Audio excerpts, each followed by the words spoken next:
The movie is set in the near future. After the end of a great war called the Ruin, civilization collapsed and over 90% of the population perished. Some people in North America built a community, one of true equality, whose building blocks are a set of rules. All the children born in the community learn rules like using precise language, only wearing clothes assigned to them, taking morning injections, obeying the curfew, always telling the truth, etc. No one in the community has a last name, and all of their memories have been wiped out. In their world, differences are not allowed, and there is no fame, no losers, and no winners. The elders eliminated all of that so that there would be no conflict between anyone. Color, fear, pain, envy, and hate are alien to them, and the past history of mankind has been concealed forever. It is a world without PewDiePie. The movie follows the story of a young teenager named Jonas and his best friends Asher and Fiona as they are ushered into adulthood. Adulthood is a big deal, especially for this community because it is when children are assigned a job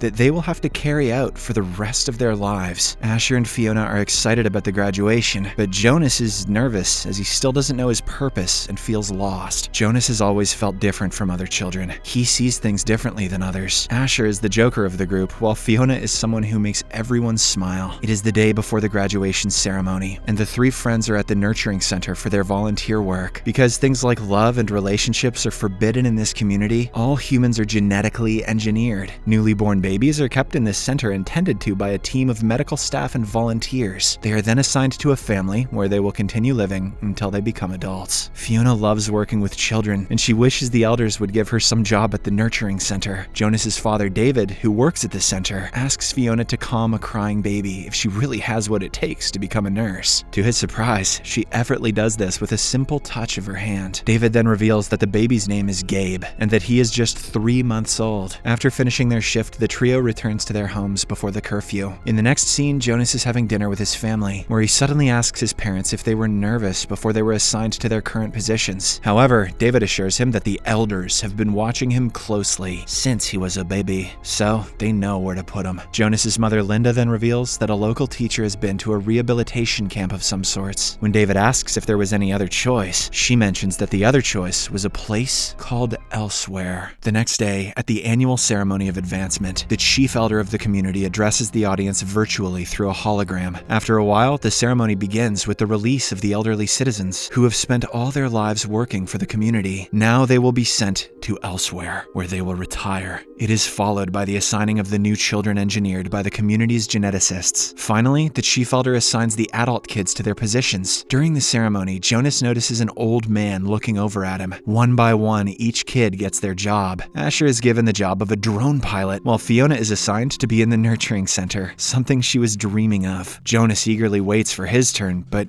he is skipped over, and all the other kids are announced. In the end, Chief Elder finally calls out his name and reveals that he hasn't been assigned a job because he has been selected for something bigger. She states that Jonas has all 4 attributes: intelligence, integrity, courage, and an ability to look beyond, all of which convinced the elders to select him as the new receiver of memories. She tells a puzzled Jonas that his training involves a lot of pain that he can't even fathom. At last, Jonas is given a triangular drive, and everybody starts chanting his name. The next day, Jonas heads for his training at a small house on the edge of the community cliff, overlooking a vast skyline. From now on, he is exempt from all rules governing rudeness. That means he can ask questions to people, lie to them, and even crack jokes. However, aside from his daily medicine, he can't receive other medicines, especially painkillers. He also can't discuss his training with anyone, not even his family. As Jonas slowly enters the house, he comes across a large library, where he meets the old man from the ceremony. The man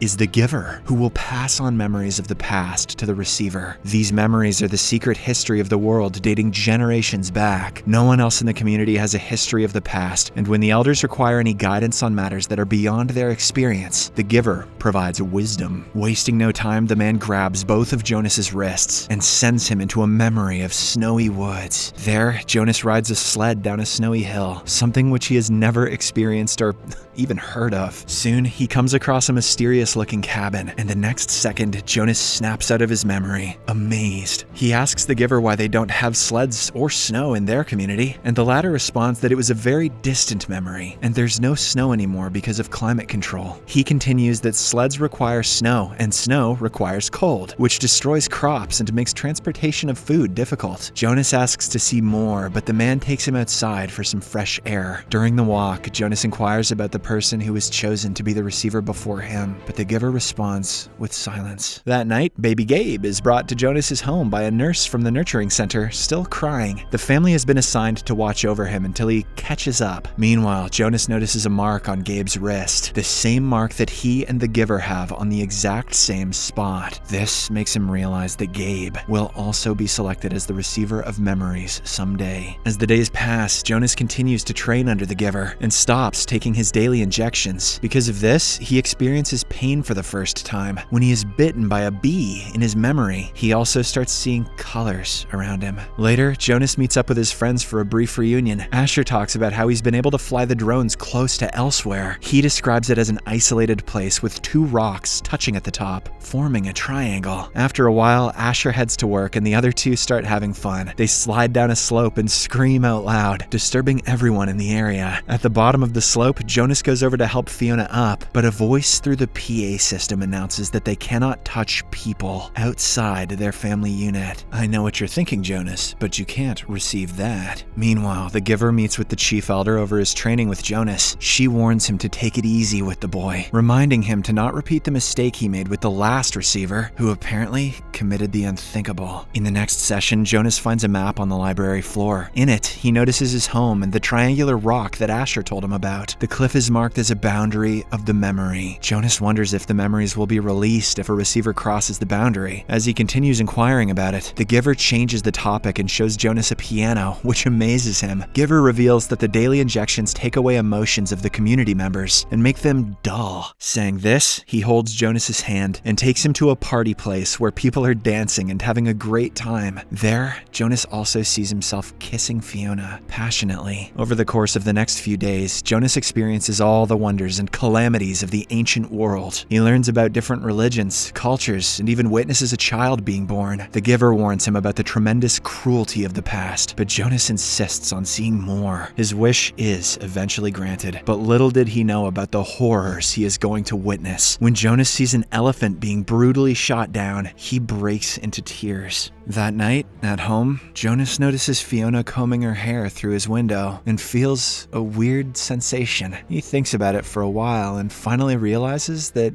he is in love. Later, he asks his parents if they love him, but Linda tells him to use precise language. She mentions that the word is antiquated and that it no longer has any application. However, Jonas becomes obsessed with the word and tells baby Gabe that he loves him, causing the latter to smile. The next day, Jonas finds the giver collapsed on the floor. Worried, he rushes to his side and grabs his hand. Just then, Jonas witnesses a memory where he finds himself in the position of a soldier. His partner has been gunned down and there are dead bodies everywhere. Terrified by what he just saw, Jonas storms out of the house immediately, despite the giver's attempts to stop him. In a flashback sequence, it is revealed that the previous receiver, a teenage girl named Rosemary, was also distraught by the images that she saw. Later, Jonas meets Fiona and angrily tells her that he is quitting his job. This, of course, doesn't sit well with Fiona, so she reminds him of the punishment for quitting, which is being sent away to elsewhere. However, Jonas could care less, and he instead advises her to stop taking her morning injections that numb the emotions. He also asks her to meet in the triangle the next day. Fiona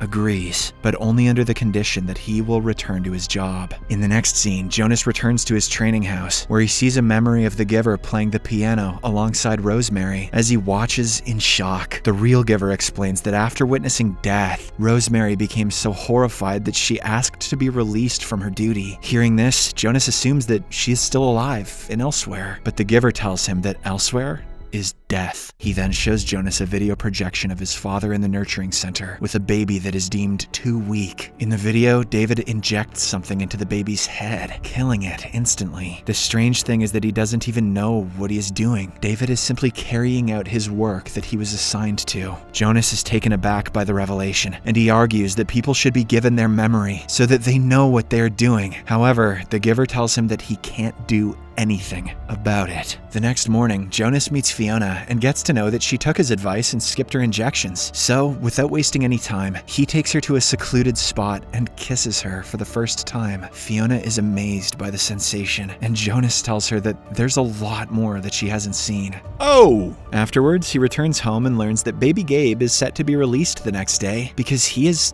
failed his maturity test. Alarmed, Jonas sneaks out at night to save his little brother. He rushes to the giver's house and asks for help, and the latter says that there is only one way. Jonas will have to cross the boundary of the edge and release all the memories. This will turn the zombie-like beings into humans once again. Meanwhile, Chief Elder finds out about Jonas's plans and immediately contacts the giver via a hologram. She wants to know his exact location, but the giver lies to her and sends her away. He then shows Jonas a ray of memories to make him stronger and hands him the map before sending him off. After a while, Jonas makes it to the nurturing center where he meets Fiona. He anxiously explains the entire predicament to her, and surprisingly, she agrees to help. The two then search for baby Gabe around the facility, and once they find him, Fiona kisses Jonas one last time. She then creates a distraction for the incoming guards, allowing Jonas enough time to escape with the baby on a motorcycle. He is still being watched by the elders though, but once he makes it outside the community, they will lose track of him. As a last resort, the Chief Elder orders Asher to use his drone and finish off the runaway boys. The latter is a bit hesitant, but he agrees to do it for the sake of his people. Soon, he flies his drone outside the community and eventually locates Jonas running across the desert. Without any remorse, Asher pulls his former best friend with a beam, and it appears as if he is going to execute him. However, to everyone's surprise, he simply drops Jonas into a river, allowing him to flee. Elsewhere, the elders watch video footage of Fiona kissing and helping Jonas. Thus, she is apprehended and brought into a chamber where Jonas's father is ready to release her into elsewhere. The giver, Chief Elder, and everyone else also arrive to witness the event. The giver is against the brutality, and he tries to change the elder's decision by revealing that Rosemary was actually his own daughter. He loved her, cared for her, and wanted her to stay, but despite his will, she was sent to elsewhere, from which she never returned. The speech is a moving one. However, the Chief Elder is not fazed at all, so she orders David to inject Fiona immediately. On the other hand, Jonas has reached a snowy place, just like what he saw in his memories. He also finds the sled, with the help of which he and Gabe finally cross the borders of the imaginary world. This triggers a massive reaction, causing all the memories and colors to return to the community. Everybody begins to feel again, and Fiona is saved from her impending demise in the nick of time. In the final scene, we see a near frozen Jonas still carrying Gabe and walking through the bitterly cold, snowy woods. Soon, he finds the cabin from earlier in the movie. He thinks he hears people inside singing, though it could merely be an echo. Whatever happens, Jonas acknowledges that the giver has given him and his brother a new hope. The movie ends as Jonas and the infant Gabe enter the cabin. Subscribe for more videos like this, turn on notifications, and leave a like to help the channel out. Thank you for watching.